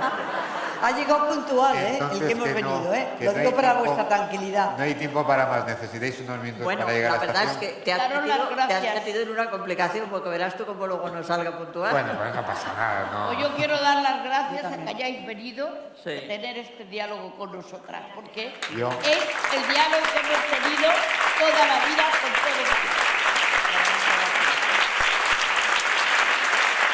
Yo, aparte del aplauso, sí que os quiero dar las gracias a vosotras por haber estado hoy aquí, pero sobre todo por haber hecho lo que hoy nos habéis contado, porque nos ha ayudado a tener un país mucho mejor. Gracias.